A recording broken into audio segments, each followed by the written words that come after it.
O cérebro é um órgão muito complexo que controla todas as nossas funções motoras, a movimentação do nosso corpo, é responsável pelo processamento das chamadas funções cognitivas, que inclui a inteligência, o raciocínio, a memória, a capacidade de concentração, a atenção, o juízo crítico, a capacidade de planejamento, a capacidade de controle dos impulsos, a capacidade de controlar os sentimentos negativos, como a raiva, a inveja, a tristeza. Mas o cérebro também é responsável por processar todas as informações sensoriais, ou seja, as sensações todas dos órgãos do sentido, a visão, a audição, o olfato, o paladar, a temperatura, o tato, a posição das partes do corpo, o equilíbrio e o processamento da dor também. E todas essas funções podem ser comprometidas por lesões no cérebro que podem ocorrer desde o período pré-natal, ou seja, antes do nascimento do indivíduo, mas em qualquer outro momento ao longo da vida da pessoa. No caso de alterações da formação do cérebro no período fetal embrionário, existe de modo geral uma perturbação da formação de determinadas áreas do cérebro por um defeito de multiplicação ou de localização dos neurônios no cérebro em formação. Esses neurônios, para funcionarem ao longo da vida, eles precisam estar conectados em vários circuitos. Existem várias áreas do cérebro, cada uma mais dedicada a uma determinada função do cérebro, mas todo o cérebro precisa funcionar de uma maneira integrada através de circuitos que usam impulsos elétricos para se comunicar uma área do cérebro com outra. E a partir aí, então, dessa atividade elétrica coordenada, desempenhar todas as funções normais do cérebro. No indivíduo que passou por algum problema durante a gestação, é possível que haja deficiência na formação dos neurônios, das células do cérebro, na conexão desses neurônios, gerando os chamados transtornos do desenvolvimento. Um dos mais conhecidos e falados atualmente, mais em evidência, são os transtornos do espectro autista ou autismo, mas também a deficiência intelectual, também chamada de retardo mental, a paralisia cerebral e outros transtornos. Mas, após o nascimento e durante a idade adulta, até mesmo na terceira idade, o sujeito pode sofrer uma série de problemas que afetam a atividade do seu cérebro. Alguns desses transtornos ocorrem de uma maneira lenta e progressiva e decorrem, de modo geral, da morte lenta e progressiva de células do cérebro, os neurônios. Aí nós temos o envelhecimento cerebral normal. Existe no processo de envelhecimento uma atrofia do cérebro, assim como a gente observa os tecidos todos do corpo ficando mais atrofiados. O cérebro, numa idade mais avançada, também passa por um processo de atrofia, embora, de modo geral, isso não esteja relacionado com o desenvolvimento de deficiências cognitivas, por exemplo, de déficits cognitivos ou demência, e nem mesmo déficits motores. O que a gente observa às vezes na pessoa com idade muito avançada é simplesmente uma reação mais lenta, um processamento mais lento das funções cerebrais, mas sem o desenvolvimento de demência. Já as doenças neurodegenerativas, como a doença de Alzheimer, que é a principal causa de demência, e demência entende-se aqui o declínio das funções cognitivas, ou seja, do raciocínio, da memória, do juízo crítico, da capacidade de planejamento, etc. E a doença de Parkinson, que são então as duas doenças neurológicas mais comuns e que têm uma relação com o processo do aumento da idade. Não são doenças que ocorrem exclusivamente em pessoas idosas. Então existe, por exemplo, uma forma hereditária de doença de Alzheimer que acomete indivíduos com idade inferior aos 60 anos. A doença de Parkinson também não ocorre exclusivamente em pessoas idosas. E existem doenças neurodegenerativas hereditárias, a mais importante de todas, por ser a mais frequente, a doença de Huntington, que pode se manifestar na infância, na adolescência, na idade adulta ou até numa idade mais avançada. E em todos esses processos existe uma morte lenta e gradual dos neurônios do cérebro. Mas existem situações em que a morte dos neurônios ocorre de uma maneira abrupta, aguda, e que são os acidentes vasculares cerebrais e no traumatismo crânioencefálico, por exemplo. Então, nessas duas situações, que são as mais frequentes, de lesão aguda cerebral, existe morte de neurônios num curto espaço de tempo. De qualquer maneira, todos esses transtornos, seja aquilo que se desenvolve antes até do nascimento, ou em algum momento depois do nascimento, de uma forma lenta, como nas doenças neurodegenerativas, hereditárias ou não, na doença de Alzheimer, na doença de Parkinson e no próprio envelhecimento normal, e até mesmo a morte de células do cérebro em situações agudas, como o traumatismo craniano, crânioencefálico e o acidente vascular cerebral, todas essas situações geram déficits em circuitos neurais de diferentes regiões do cérebro. Algumas áreas são mais afetadas do que as outras, e isso não acontece de uma maneira homogênea em todos os indivíduos. Então, de qualquer maneira, vai haver um processo de perda de neurônios que acaba levando a uma deficiência de determinados circuitos do cérebro que estão mais relacionados com determinadas atividades, e isso então vai provocar as diferentes manifestações de cada transtorno desses, tanto cronologicamente quanto no tipo de alteração observada. Então, essas manifestações, que diferem muito de uma pessoa para outra, têm uma raiz em comum entre todos esses processos patológicos, não é? Então, como a gente sabe que os neurônios, principalmente do cérebro, têm uma capacidade de regeneração muito pequena, principalmente na espécie humana, por uma série de fatores que não vem aqui ao caso explicar, mas então existe uma capacidade muito limitada do nosso cérebro de repor essas células que vão morrendo ao longo da vida, ou nesses processos, sejam processos patológicos crônicos ou mais agudos. Seria uma maneira muito importante de enfrentar todos esses transtornos neuropsiquiátricos, se a gente conseguisse proteger mais os neurônios, estimular a multiplicação de neurônios do cérebro, processo chamado neurogênese, que é capaz de acontecer nos seres humanos, mas ocorre de uma maneira muito limitada, e a gente ainda não tem medicamentos específicos que estimulem a regeneração do cérebro. Existem algumas evidências de que alguns produtos, alguns deles são até determinados medicamentos, têm a capacidade de proteger o cérebro. Então, por exemplo, pessoas que tomam estatina, que é um tipo de medicamento, uma classe de medicamentos, as estatinas, são usados para combater o problema de colesterol elevado no sangue. Indivíduos que fazem uso desse tipo de medicamento têm lesões menores quando sofrem AVC, e a recuperação dessas pessoas é melhor, a recuperação funcional. Isso porque as estatinas não atuam no nosso organismo apenas diminuindo os níveis de colesterol no sangue. Existem vários outros processos onde esse tipo de medicamento entra interferindo de uma maneira benéfica no funcionamento de vários tipos de célula, inclusive os neurônios. Então, alguns medicamentos alopáticos que são usados para outras doenças, outras finalidades, podem ser úteis na prevenção de determinadas situações que podem levar ao comprometimento da função mental, da função neurológica, através dessa atuação sobre o cérebro.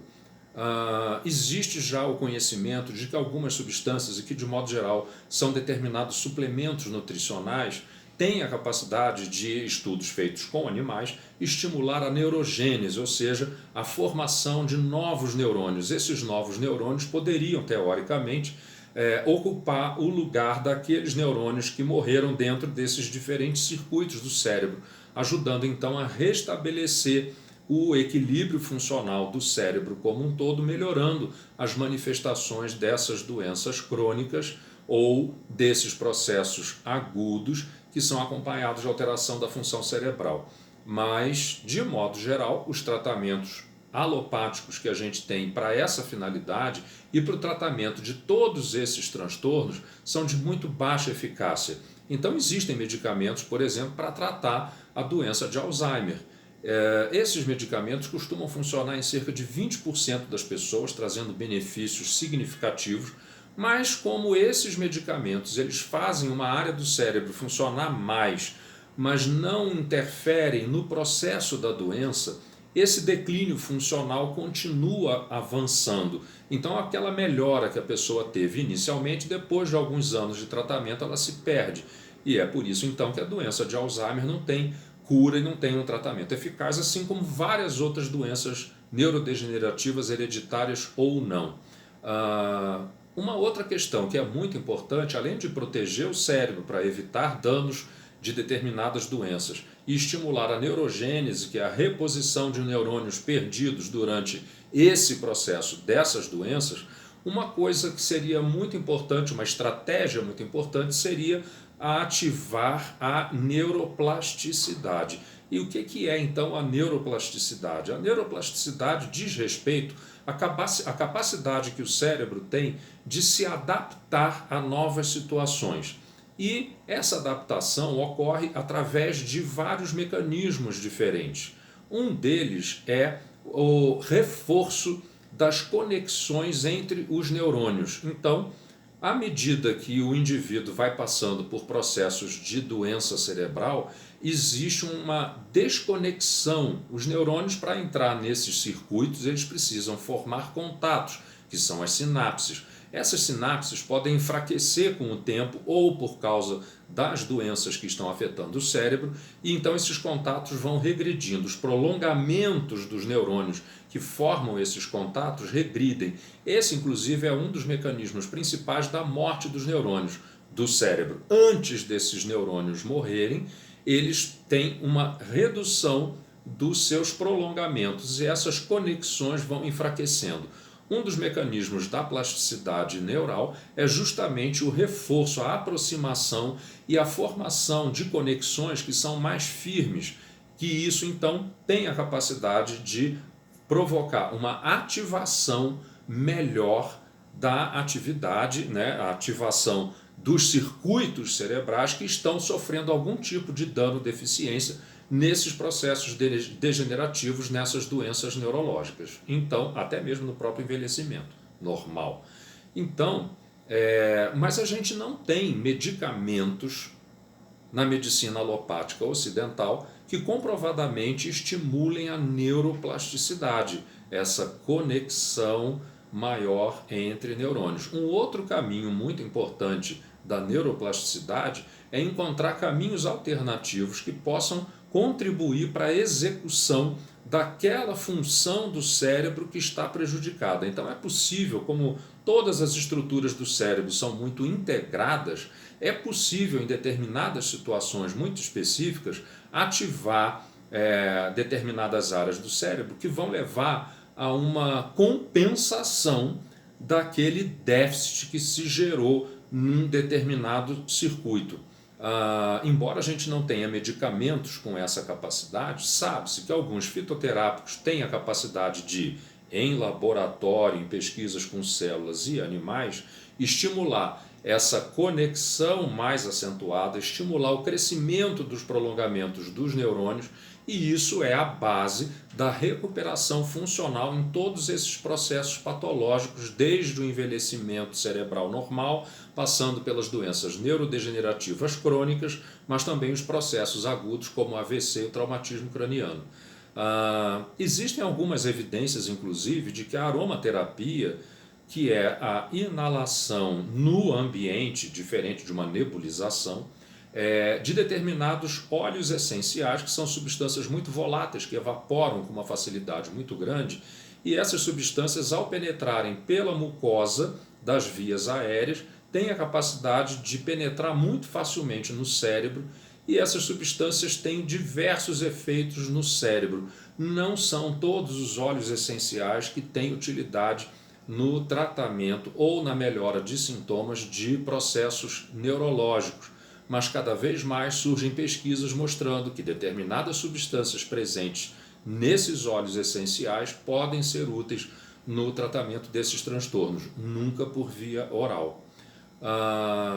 E existe uma outra modalidade de tratamento também que vem sendo muito estudada nos últimos anos, que é a musicoterapia.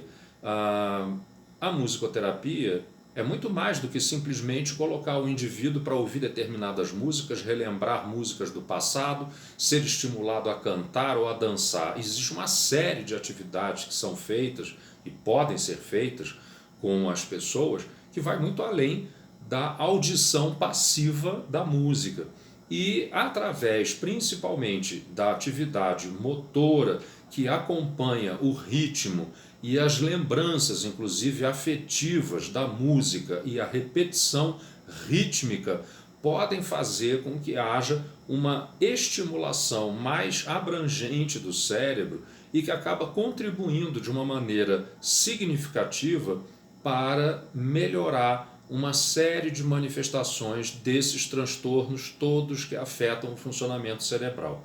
Então, na verdade, aquilo que seria provavelmente a melhor abordagem para todos esses transtornos seria aquilo que a gente chama de politerapia, que seria uma modalidade de tratamento bastante útil para todos os transtornos neuropsiquiátricos e degenerativos. Então a gente inclui o tratamento convencional, muitas vezes, o reaproveitamento de medicamentos que podem ser úteis nessas doenças, nesses transtornos, mesmo que sejam medicamentos que não foram criados para essa finalidade, o uso de diversos suplementos nutricionais que têm já, muitos deles, uma eficácia clínica comprovada em determinadas situações específicas e uma ampla bagagem de informação científica através de estudos pré-clínicos, ou seja, feitos com células e com animais de laboratório. Assim como fitoterápicos, a aromaterapia e a musicoterapia. Então, todos esses recursos podem e devem ser usados simultaneamente para reduzir sintomas, para retardar a progressão desses transtornos quando são crônicos, para promover a recuperação funcional cerebral e também é importante tratar as comorbidades todas que podem acontecer, ou seja, outras doenças associadas e que podem inclusive contribuir para o agravamento do transtorno neurológico ou agravar, prejudicar a qualidade de vida do indivíduo. Então, através de todas essas estratégias, é possível, de uma maneira mais eficaz do que com cada um desses tratamentos isoladamente, aumentar a expectativa de vida do indivíduo, mas também melhorar a sua qualidade de vida. Especificamente com relação à musicoterapia nos transtornos neuropsiquiátricos e degenerativos, existe um corpo já bastante consolidado de evidências clínicas mostrando que essa modalidade de terapia é útil na demência através de melhora da orientação, ou seja, da capacidade do indivíduo se orientar no tempo e no espaço, então ele fica mais conectado com a realidade, melhora a memória episódica, ou seja, a memória para fatos, melhora a atenção e a função executiva. A função executiva é a capacidade de executar determinadas tarefas, determinados movimentos, e isso então melhora com a musicoterapia em pessoas com demência, como a de Alzheimer, por exemplo. Mas também diminui a ansiedade, diminui a depressão e melhora muito a qualidade de vida dos cuidadores e dos familiares, porque essas pessoas acabam, num estágio mais avançado da demência, provocando um estresse, um sofrimento emocional muito grande, tanto em quem cuida como nos familiares também. E a musicoterapia tem um efeito não só no indivíduo que tem a demência, mas naqueles que estão à sua volta. A doença de Parkinson, que tem como principal característica um transtorno de movimento, que é caracterizado então por tremores, mas também por uma dificuldade de iniciar e progredir diversos movimentos, inclusive a caminhada, e a musicoterapia melhora a capacidade do indivíduo com doença de Parkinson andar. E já fizeram um estudo comparando a musicoterapia com a fisioterapia, e a musicoterapia se mostrou mais eficaz do que a fisioterapia motora. A musicoterapia em pacientes com doença de Parkinson também diminui a ansiedade e a depressão e também melhora a qualidade de vida das pessoas. Em indivíduos com sequela de traumatismo craniano, crânioencefálico, existe uma melhora da flexibilidade mental com a musicoterapia. Existe melhora da recuperação motora, da aprendizagem e da memorização, que são então características muito importantes que podem ser bastante desenvolvidas com a musicoterapia. Pessoas com sequela de acidente vascular cerebral, a musicoterapia melhora a capacidade de caminhar, a recuperação motora da parte superior do corpo e melhora a afasia, que é o seguinte: algumas pessoas sofrem AVC e perdem a capacidade de articular normalmente a palavra, ou não conseguem falar nada, ou falam de uma maneira incompreensiva, e essas pessoas melhoram muito com a musicoterapia. Uma outra área de transtorno neuropsiquiátrico onde a musicoterapia tem uma importância já comprovada é no autismo infantil. A musicoterapia, nesses casos, melhora a comunicação social e a conectividade cerebral. Já foram feitos estudos mostrando que existe uma deficiência da comunicação de vários circuitos do cérebro nas pessoas com autismo, e a musicoterapia melhora isso e melhora a comunicação social, que é uma característica muito marcante do transtorno do autismo e que não tem uma melhora significativa com nenhum dos medicamentos que normalmente são usados para o tratamento do autismo. Existem medicamentos usados no tratamento do autismo que diminuem a agressividade, que melhoram o sono, mas medicamentos para melhorar a comunicação social, eles, de modo geral, eles não têm nenhuma eficácia, e é justamente esse um déficit muito marcante e típico do autismo. Então, a musicoterapia pode ter o seu lugar no tratamento do autismo. Até mesmo em pessoas com câncer, a musicoterapia é interessante. Não que vá trazer cura ou aumentar a expectativa de vida da pessoa, mas a musicoterapia em pessoas com câncer e em tratamento de câncer diminui muito o sofrimento psíquico e também diminui a dor. Olha que coisa curiosa. Então, a pessoa pode usar doses menores de analgésicos, e muitas vezes são necessários analgésicos potentes, derivados de morfina, e então esses medicamentos também têm uma série de efeitos colaterais. É possível diminuir a dose desses medicamentos, muitas vezes, através da musicoterapia. Para aqueles que tiveram interesse em acompanhar até aqui, muito obrigado.